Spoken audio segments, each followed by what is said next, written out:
आहा, आनंद आ रहा है, सचमुच आनंद आ रहा है। ये हुई ना बात, गुरुदेव मैंने इच्छा कर ली है। उस सुंदरी को अपनी पत्नी बनाने की अपने हृदय में मैंने इच्छा कर ली है।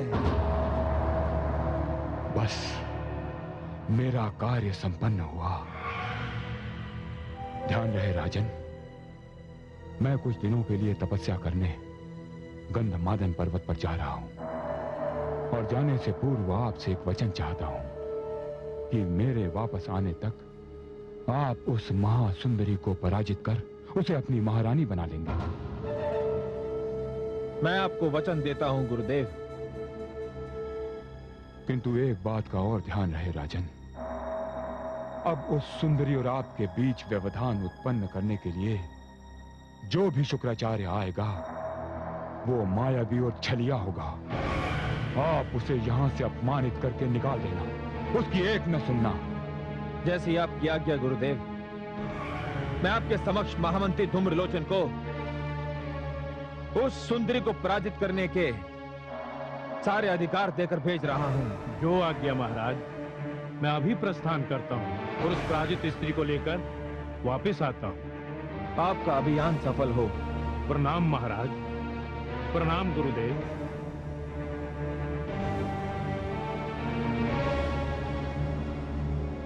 धन्यवाद गुरुवर। अब मैं भी चलता हूं। प्रणाम गुरुदेव। कल्याण हो, कल्याण हो राजन।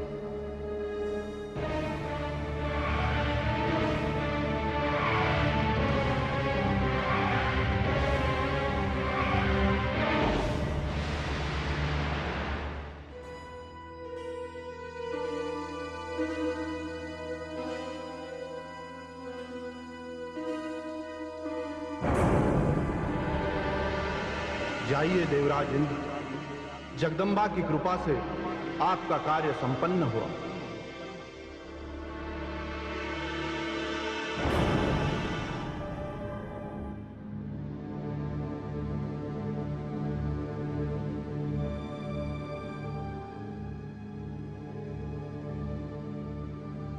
छल और क्रूर। आज्ञा महामंत्री जी। गंधमादन पर्वत पर एक सुंदर स्त्री बैठी है। तुम दोनों वीर एक सेना की टुकड़ी लेकर जाओ और उसे बलपूर्वक यहाँ ले आओ। महामंत्री जी, एक अबला पर कैसा बल प्रयोग? यदि आपकी आज्ञा हो तो मैं अकेला ही उसे यहाँ ले आऊं। नहीं, वो स्त्री सिंहवाहिनी है, अस्त्र शस्त्र से सुसज्जित है, इसलिए जो कहा है वो ही करो। यह आश्चर्य है महामंत्री जी, एक स्त्री सिंह पर बैठी है और उसके पास शस्त्र भी है। ये कहीं कोई स्वांग रचाने वाला बहरूपिया तो नहीं? मूर्ख, जो कहा गया है वही करो। वो स्त्री यदि सम्मान पूर्वक तुम्हारे कहने पर यहाँ आ गई तो वो दानव लोक की महारानी बन जाएगी। महामंत्री जी, ये कैसा आदेश है? हम अपनी होने वाली महारानी को युद्ध की चुनौती देने जा रहे हैं। वीर कुरूर, उस ससुर का विवाह हो ही नहीं सकता जिसमें युद्ध न हो। उस स्त्री ने प्रतिज्ञा कर रखी है कि जो व्यक्ति उसे युद्ध में पराजित करेगा वही उसका पति होगा। इसलिए तुम दोनों महाराज शुंभ की सेना के रूप में वहां जाओ और उसे पराजित करके यहाँ ले आओ। महामंत्री जी, ये बात अब मेरी समझ में आ गई। हम अभी प्रस्थान करते हैं। प्रणाम महामंत्री जी। चलो।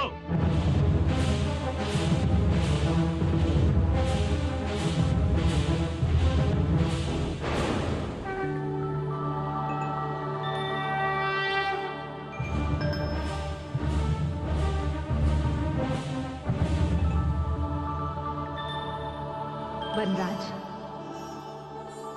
वो आ रहे हैं।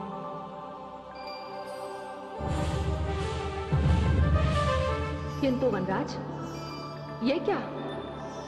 ये तो मुट्ठी भर भी नहीं। मैं तो ये प्रतीक्षा कर रही थी, कम से कम वो धूम्रलोचन अवश्य आएगा, जिसने 32 वीरों से अपनी गर्दन की रस्सी खिंचवाई थी। किंतु लगता है वो तो पैरों में महावर रचाकर बैठ गया।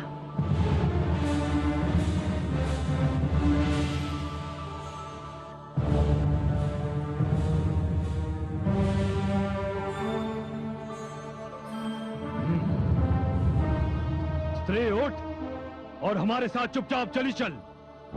अरे काल के ग्रास, लगता है तुम्हारा महामंत्री धूम्रलोचन तुमसे किसी बात पर रुष्ट है, इसलिए तुम्हें दंड देने के लिए यहां मृत्यु के मुख में मेरे पास भेज दिया है। व्यर्थ की बातें ना कर स्त्री। ये व्यर्थ की बातें नहीं है, सत्य है। तुम अभी मेरी शक्ति से परिचित नहीं हो।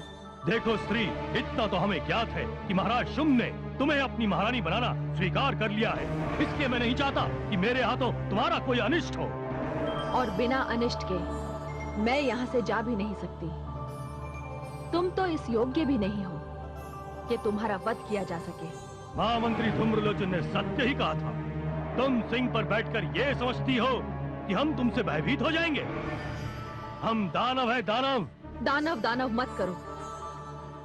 तुम शस्त्रों का तो क्या, मेरे एक श्वास का भी सामना नहीं कर सकते। अरे ये तो बहुत आगे बढ़ती जा रही है। सैनिकों, इसे घेर लो, बांधो और अपने साथ ले चलो। घेरा डालोगे? हाँ, बंदी बनाएंगे।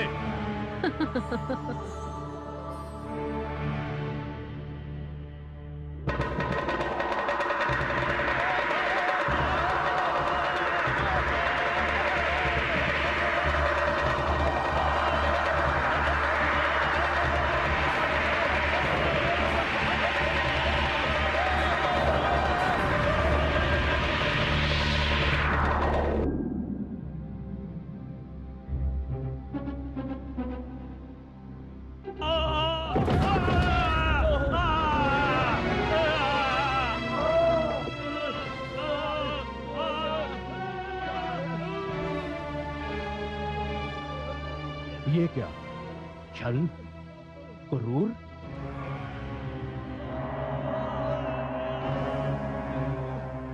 ये क्या छल और क्रूर? क्या इसी रूप में मैंने तुम्हें उस सुंदरी को लाने को कहा था?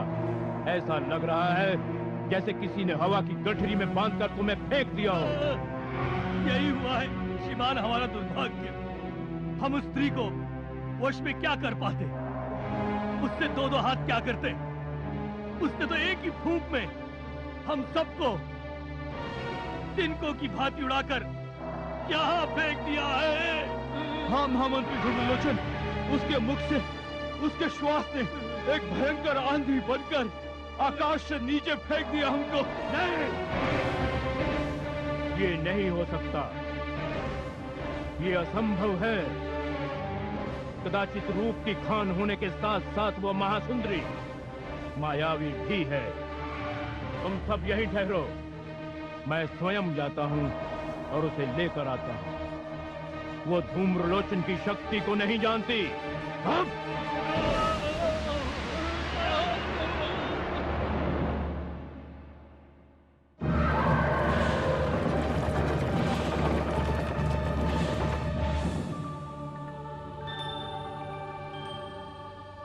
वनराज,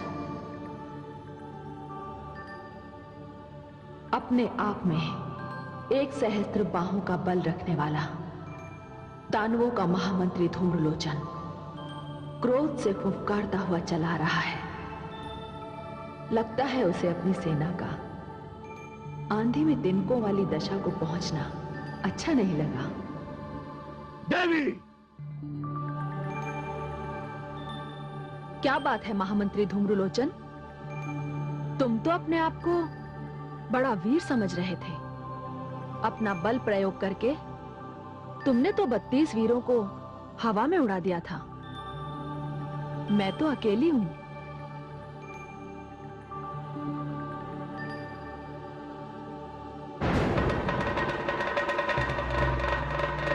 लो ये रस्सी, इसका फंदा बनाकर मेरे गले में डाल दो और मुझे खींचते हुए ले चलो अपने स्वामी के पास।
धूम्रलोचन, तुम्हारे लिए तो यह भी संभव नहीं।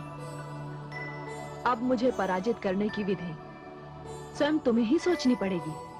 तो सोच लो, मैं तुम्हारे साथ दया का, करुणा का और सम्मान का व्यवहार कर रहा था, ये सोचकर कि तुम दानव कुल की होने वाली महारानी हो। मैं तो ये भूल ही गया था कि मुझे तुम्हारे साथ शत्रुता का व्यवहार करना चाहिए।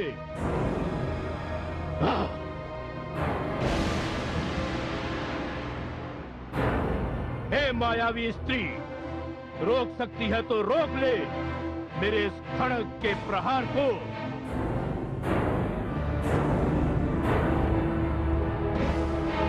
तू करेगा मुझ पर प्रहार? हाँ, सावधान।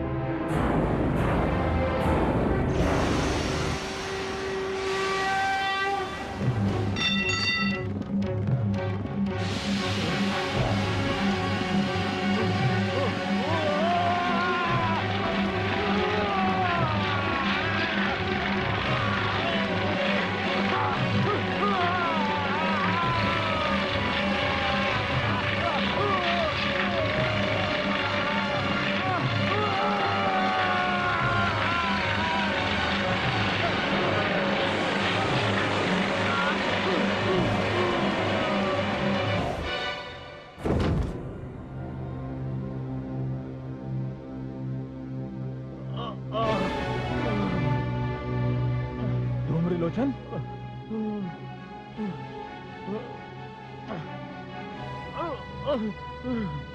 धूम्रलोचन, ये क्या हो गया तुम्हें? किसने की तुम्हारी ये दशा? धूम्रलोचन, ये मैं क्या देख रहा हूँ?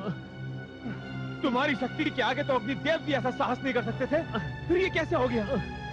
महाराज, मेरी ये दशा उसी महासुंदरी ने की है। महाराज, मेरी सारी शक्तियां उसके समक्ष जाकर शून्य होकर रह गई। वो बड़ी शक्तिशाली है। उसने जो प्रतिज्ञा कर रखी है महाराज, वो बिल्कुल सत्य है। उसे प्राप्त करना सहज नहीं, असंभव है। मेरी ये दशा करके महाराज, उसने आपको चुनौती दी है। सावधान रहिएगा महाराज, सावधान। वो स्त्री काल का रूप धारण करके आई है। आगे आपकी जैसी इच्छा।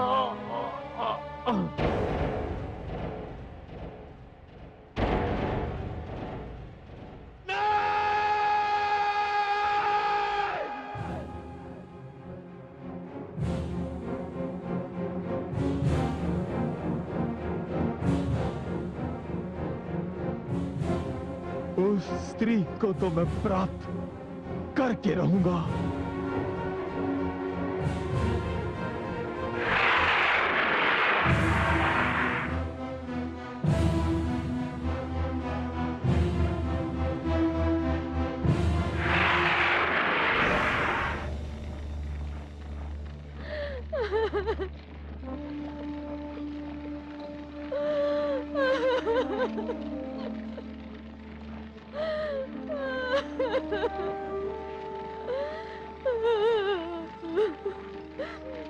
शांत हो जाओ देवी, शांत हो जाओ।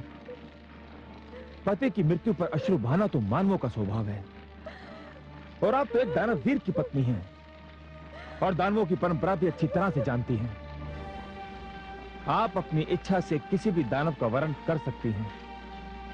दानव सम्राट, जो व्यक्ति कुछ समय पूर्व मेरा सर्वस्व था, मेरे भाग्य का स्वामी था, आज उसे मृत देखकर मैं अश्रु भी न बहाऊं, उसके लिए अश्रु न बहाऊं, जिसके साथ मेरे जीवन की न जाने कितनी सुखद स्मृतियां जुड़ी हुई है। देवी, ये सुख तो तुम्हें कोई भी दानव दे सकता है। दानव सम्राट, क्या इसका ये अर्थ हुआ कि हम दानवों में स्वार्थ संबंध का दूसरा नाम है? तुम्हें ये शब्द पति पत्नी पिता, भ्राता, इन सब का क्या अर्थ है? देवी, ये भावुकता, करुणा, दया, ममता, ये सब देवताओं ने मानवों के अंदर कूट कूट के भरी है। इसलिए मानव दुर्बल है और वो हम दानवों के समक्ष खड़ा होने के योग्य भी नहीं है। और मैं दानवों में इतनी दुर्बलता नहीं आने दूंगा। संबंध तो केवल पहचान मात्र है और कुछ भी नहीं। नहीं दानव सम्राट, मैं आपकी इस बात से सहमत नहीं हूँ। संबंधों का सम्मान एक बहुत ही सुंदर मानवीय गुण है और ये सुंदर गुण जहाँ से भी मिले हमें उन्हें ले लेना चाहिए। चंड, मुंड, आज्ञा दानव सम्राट। ये देवी इस समय अपने आप में नहीं है। इन्हें यहां से ले जाओ। जो आज्ञा दानव सम्राट। चलिए देवी। नहीं, मैं नहीं जाऊंगी। यदि दानव लोक में संबंधों की यही स्थिति है तो फिर जिसने इनका वध किया उसका क्या हुआ? क्या अब हम शत्रुओं से भी मित्रता के संबंध बनाएंगे? देवी, आप सीमा का उल्लंघन ना करें। वो शत्रु से मेरा क्या संबंध होगा मैं आपको अभी बताता हूं।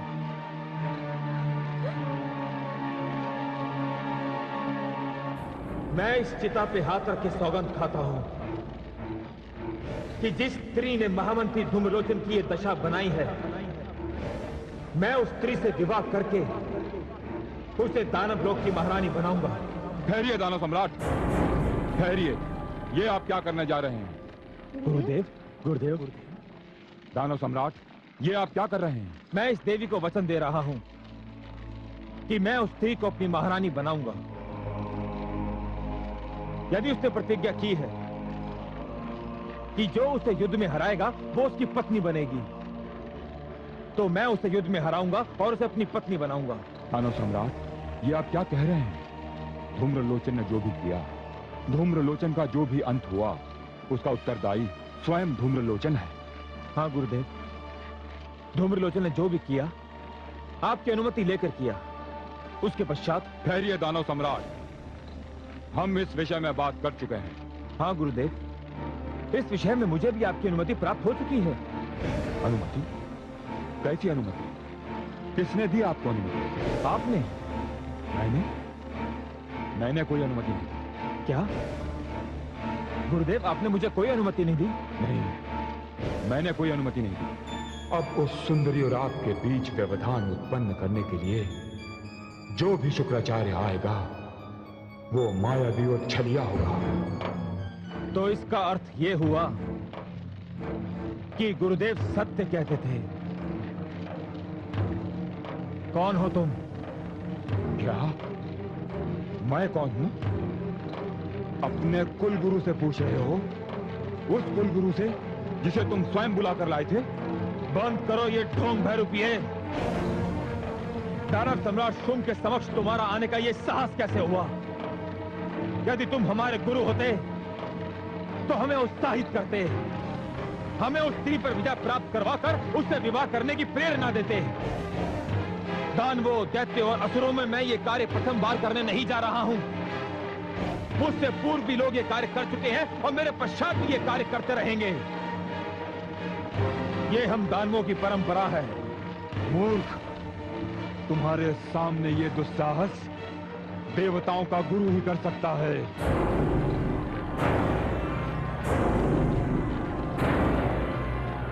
चंड, मुंड। आज्ञा दानव सम्राट। इससे पहले कि मेरा क्रोध इसका वध कर दे, इसे यहां से ले जाओ और हमारी सीमा के बाहर छोड़ दो। ध्यान रहे, इसके साथ आदर का व्यवहार ना किया जाए। ये तुम क्या कर रहे हो दानव सम्राट? देवता तुम्हें मूर्ख बना रहे हैं, वे छल कर रहे हैं तुम्हारे साथ। दानव वीर चंड और मुंड, एक वीर की चिता को अग्नि देते समय मैं नहीं चाहता कि देवता पक्ष का कोई भी व्यक्ति यहां उपस्थित रहे। इसे यहां से ले जाओ। तुम पछताओगे दानव सम्राट शुंभ। जा, मैं तुझे शाप देता हूं, तू नष्ट हो जाएगा।